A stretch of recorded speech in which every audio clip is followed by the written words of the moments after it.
Okay, we're moving along to the next part in the Orchos Yosher about TEFILLAH, and this is called Makom Kavua, having a set place that you're going to daven, that you're going to pray when you come to Shul. And he says like this, V'chein din kaviyas makom v'beis hagneses. So too, when it comes to having a fixed place where you come every single time that you pray, it's something she'ifligu bo Chazal, the Chazal hifligu b'zeh ma'od Chazal are very particular about this. For Omru b'perakam de brachos, and it says in the Gemara in Brachos, Kol ha'kavei makom l'tfilasei. Anyone who affixes a place for his davening, which means that he has a place that he knows when he comes to Shul, that's my seat. I'm not sitting over here for Mincha, and over there I'm sitting for Shachris, and for Marv I'm someplace else. Every time that I come to the Shul, I come and I stand in the same place. Says the Gemara, anybody who fixes a place for his davening, first of all, his enemies will fall beneath him. The God of Avram Avinu will come to his rescue, to his aid. He's called a pious person, he's called an anav, a humble person. Mitalmidav shel Avram Avinu, he is from the students of Avram Avinu. What is so magnificent about a person making sure that every time that they come to Shul, they stand in the same place? What's the big deal? You know, you go to a ball game, lahavdil, you don't sit in the same seats every single time. One week you got front row seats, the next time you're somewhere in the back, and you different angles. You go on a hike, so you pick different places on the hike that you're going to stand and overlook the beautiful view of the Pacific Ocean. There are different angles and different views. What's the big deal if a person comes to Shul and they have a different place that they sit down in every single time? So there's several ideas in the Rishonim, and they explain the following idea. First of all, Rashi explains over here that you'll see by Avram Avinu that when he came to daven, the Gemara is going to say later on in Brachos, when Avram came to daven for the people of Sdom, so he went back to the same place that he was the day before when he was davening. So you see that Avram Avinu understood that when you return to where you were for your prayers, it has a power. Now what's the power over there? So the Rashba explains that if a person has a makom kavua, a set place in the shul where they daven all the time, so it means that place is the place that for me is reserved for my tefillahs.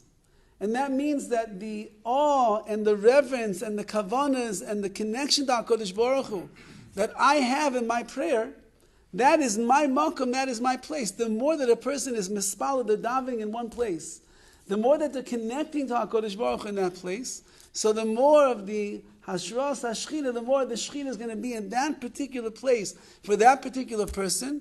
It makes your tefillahs that much greater and that much more powerful because the connection is a straighter connection to the Rabbi Shalom. It also puts a person in the proper state of mind. When I know that this is my box, this is my location, this is where I talk to HaKadosh Baruch Hu, it has a very major effect and impact on the person themselves. The Meiri says over here that if a person has a set place that they daven in all the time, it's much easier to concentrate. There's nothing worse than when you're traveling on the road and you come into a shul that you're not familiar with and you go to a seat that you never sat in before and your eyes are just taking in everything that's going on. The guy next to you makes this kind of noise and the kids over there are playing like this and you can't hear the chazan, you could hear the chazan. But if you have a place that is set, this is where I daven. So you know the surroundings already.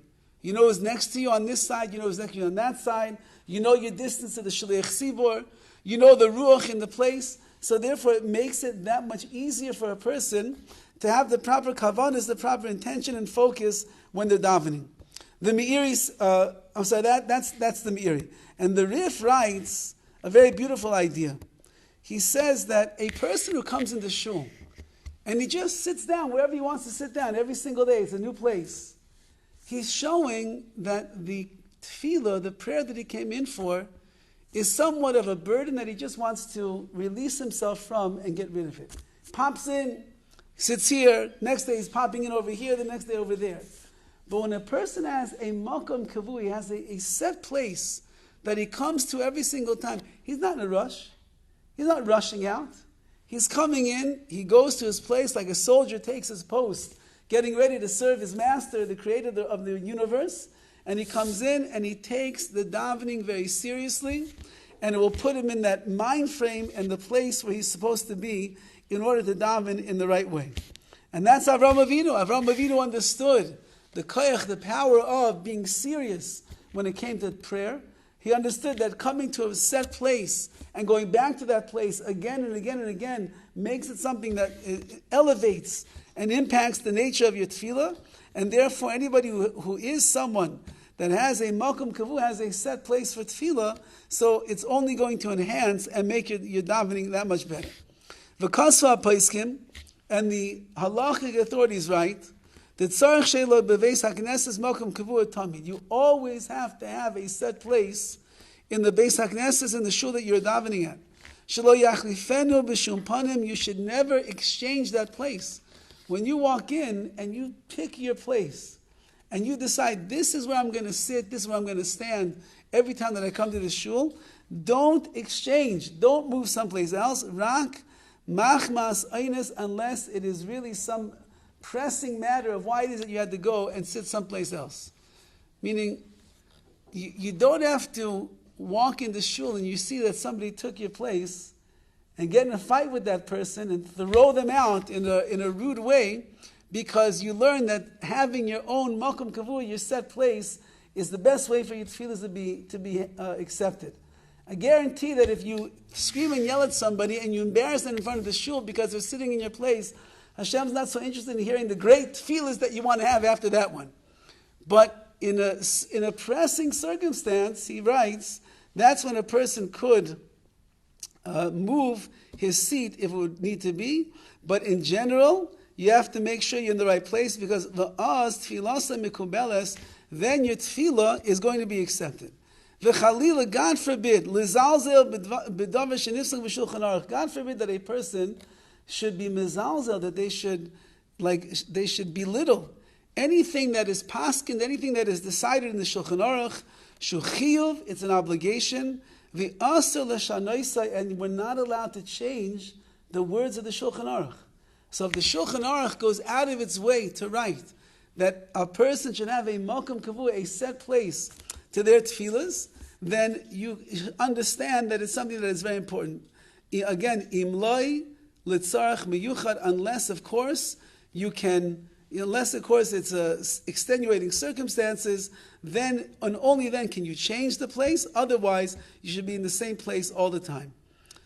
I learned in Eretz Yisrael for about 10 years in Baltimore, and I davened in the same place for 10 years. And a person who davens in the same place every single day, 3 times a day, for years and years and years and years, they will understand what the Rishonim are saying over here. It's a different place of tefillah, it's a different makom, it's a different kedusha that a person has. And every time that I go back to the yeshiva, to my great fortune, nobody has ever really taken that place. And every time that I go back to the same exact makom at tefillah, the same place where I was for all those years, and can reunite and reignite the tefillahs of yore that they were many, many years ago. And that's what we're saying over here. If you value and you appreciate the koyach tefillah, you value what it means to come into a Beis HaKnesses and be able to have a moment of reverence and awe. We live in a crazy world. The world is moving all around so fast, everywhere you go, zooming and zooming and zooming all around the place. When you come to shul, it's got to be focused. One of the greatest ways to focus is to come, have your place, it's assigned, work it out with your neighbors to make sure that they're not sitting in your place one day. When that's your makom, that's your place, and in that zechus and Yetz Hashem, then as it writes over here, that our tefillasai niskabelas, that our tefillahs, our prayers, will be accepted on high by Hashem.